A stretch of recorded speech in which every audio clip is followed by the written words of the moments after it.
Bienvenue sur le podcast d'Amanaska, le premier compagnon de voyage à vous proposer de découvrir Bali et les îles indonésiennes, tout en partageant avec vous des conseils, des informations pratiques, de l'actualité, pour préparer votre voyage et le vivre autrement.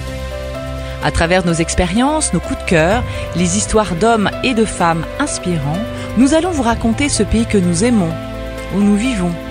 Vous faire découvrir des traditions millénaires, des cultures ancestrales et un quotidien que nous partageons avec le peuple qui vit sur l'île aux 1000 temples.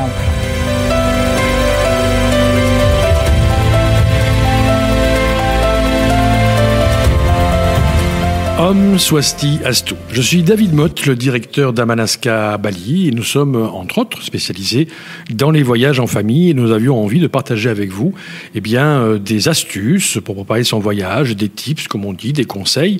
Nous avons déjà eu 2 épisodes, et dans le dernier épisode, le 2e, nous parlions de la façon... Bien sûr, c'était sur le ton de la plaisanterie, mais nous parlions de la façon d'organiser ou plutôt de proposer la destination aux enfants et aussi aux adultes d'ailleurs. Et puis d'arriver à ce que tout le monde adhère à l'idée de partir, par exemple, à Bali. Nous allons voir donc maintenant, dans ce 3e épisode, que le voyage commence à la maison et que la préparation de ce voyage, c'est pas juste un programme, on balance un programme, on dit on va à Bali. Il faut que les enfants, c'est important, comme les plus grands, puissent adhérer parce que parfois nous avons des familles qui sont 8, 10, avec des couples, avec des nièces, des neveux, des petits-enfants, des grands-pères, des grands-mères. Que là aussi, il est important que tout le monde puisse se projeter dans ce voyage. Le voyage, on dit toujours que le voyage commence déjà par y réfléchir, par y penser, par l'imaginer. Nous allons donc voir comment, dans ce 3e épisode, le voyage commence déjà à la maison. Il est tout d'abord important que les enfants puissent, les enfants comme les plus grands bien sûr, se projeter dans le voyage, qu'ils aient véritablement l'impression de faire partie du processus de décision, que leur voix soit prise en compte. Il y a, vous le savez, si vous avez des adolescents, si vous ne permettez pas aux enfants de pouvoir s'exprimer, de pouvoir dire « j'aimerais vivre ci ou ça », ils vont le supporter. Ils vont être là derrière leur écran et ne pas s'impliquer dans l'organisation parce que tout simplement, on ne leur a pas donné la possibilité de s'exprimer. N'imposez pas la destination, mais commencez par les faire rêver. Donnez-leur envie. Des films ou des documentaires sur Bali peuvent déjà commencer à les mettre en appétit. Alors, il y a plein de films qui existent déjà sur Bali. Vous connaissez bien sûr le film avec Julia Roberts, Mange, prie et aime, et puis il y en a d'autres, dont un film de Marc Exposito. Je vous laisse regarder, je ne veux pas vous influencer, mais il y a de très jolies photos et de très jolies vidéos et de très jolis films. Des vidéos sur Internet qui mettent en scène, par exemple, des compétitions de cerf-volant, des activités dans les paysages incroyables, ce qui ne manque pas à Bali, parce qu'il y a beaucoup de paysages incroyables. Et puis aussi des livres qui peuvent les aider à imaginer ce voyage en famille à Bali. Nous disons souvent que le voyage est une aventure. Et c'est justement ce que cela doit être représenté pour vos enfants, une aventure.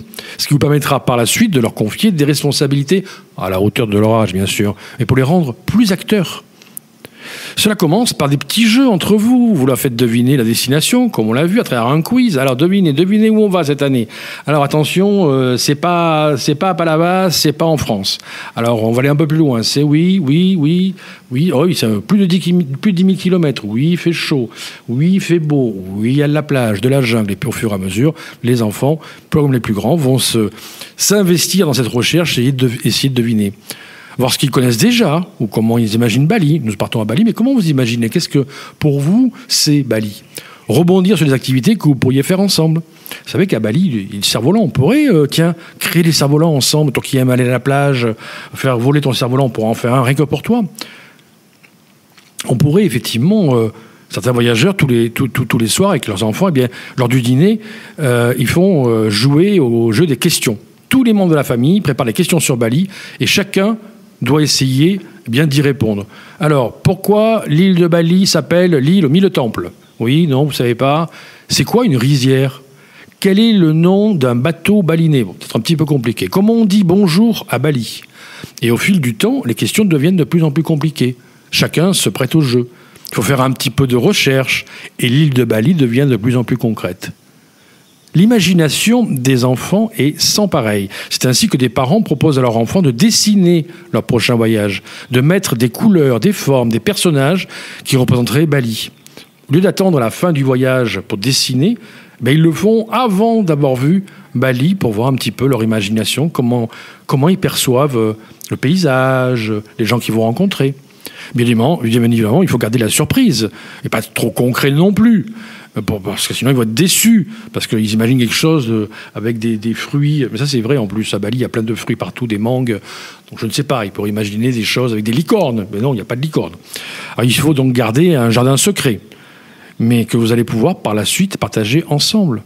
Mais il est important que vos enfants puissent faire les premiers pas d'eux-mêmes pour s'approprier quelque part la destination Bali en imaginant, encore une fois, en regardant des vidéos, des films, en parlant ensemble de ce que vous imaginez. Et puis bien sûr, on pourra parler ensemble de Bali pour préparer votre voyage. Préparer la famille au changement. C'est important le changement, on en parle beaucoup. À la découverte. Choisir de partir à Bali, c'est avoir envie de vivre d'autres choses, d'être surpris, d'expérimenter, de faire des activités ou des rencontres différentes. Ce ne sera pas la même chose qu'en France, en Suisse ou en Belgique. Il est important d'aborder la notion de culture, de façon de vivre qui n'est plus la même.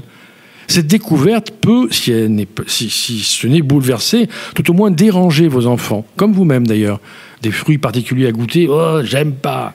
Ok, t'aimes pas, mais en tout cas, t'as goûté. C'est des petites choses comme ça qui peuvent, effectivement, déstabiliser la famille. Les habitudes changent, et il s'agit d'avoir la capacité de s'adapter, de partager ensemble cette immersion en toute bienveillance.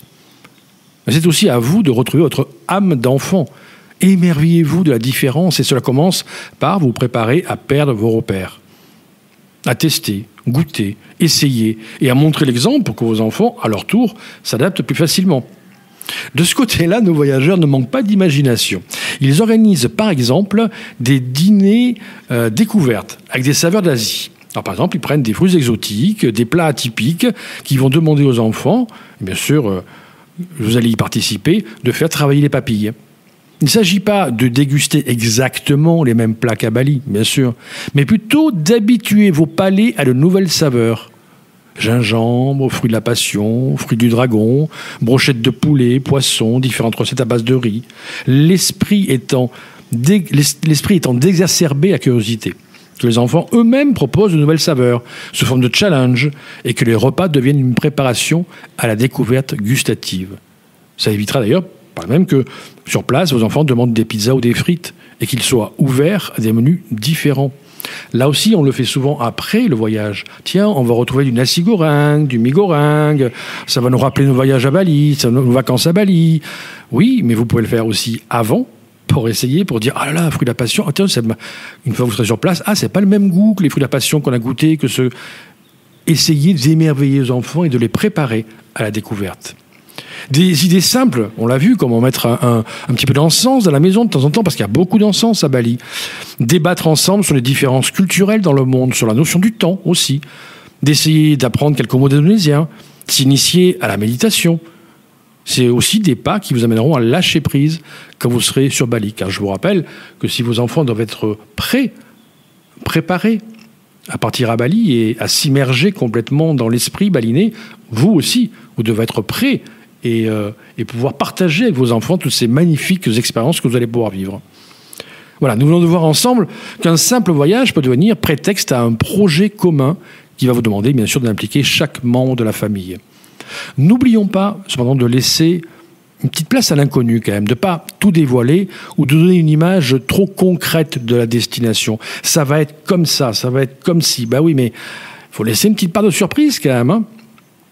En effet, vous serez surpris vous-même, une fois sur place, par des convictions, des préjugés que vous auriez pu avoir et qui vont disparaître, ou au contraire, s'aborder différemment. Par exemple, comment les balinais vivent avec les enfants. Les enfants balinais peuvent se promener dès leur plus jeune âge, 5, 6 ans, sur le bord de la plage, tout seul. Sur le bord de la plage, oui, mais dans la rue aussi, tout seul, avec leur frère qui leur tient la main. Ça n'est pas un problème, car tout le village, tous les balinais surveillent les enfants. Les enfants sont les enfants de tout le monde. Donc si vous avez perdu votre enfant dans l'hôtel, ne vous inquiétez pas, les balinés sont là, ils trouveront très naturel de garder vos enfants, ce n'est pas un problème. Mais ça, c'est quelque part un choc culturel. Certains de nos voyageurs parlent de la destination avec leurs enfants, partagent bien sûr sur leur attente, mais ne donnent pas de programme, afin que la surprise soit totale. Pas de programme. On va à Bali. Voilà comment on se dit d'imaginer Bali. Voilà comment je vois Bali, moi aussi. Ah, vous voulez voir le programme? Non, c'est une surprise. Beaucoup le font. Non, c'est une surprise. Vous allez voir, c'est quelque chose de particulier. C'est une surprise. Allez, laissez-moi. Vous allez voir, ça va être génial. Ils laissent planer un voile de mystère et donnent quelques indications de temps en temps. Et puis, en fait, ça devient un jeu pour toute la famille. Certains même ne donnent même pas la destination. Ils découvrent la destination à l'aéroport. Oui, quand même. Et là, c'est formidable, parce que les enfants arrivent. Waouh, c'est Bali, c'est génial. Voilà. Ça, c'était le 3e épisode de notre préparation et notre voyage en famille à Bali. J'espère qu'il vous a plu et surtout, merci de l'avoir écouté jusqu'au bout. Je vous propose de mettre des étoiles, des commentaires sur Spotify, sur Apple Podcast, sur toutes les plateformes. Bien sûr, de nous suivre sur Facebook et surtout de mettre vos commentaires, parce que vous aussi, vous avez certainement des façons de préparer votre voyage en famille. Et ça serait intéressant de les partager ensemble. On se retrouve très rapidement pour le 4e épisode qui continue dans cette grande aventure du voyage en famille.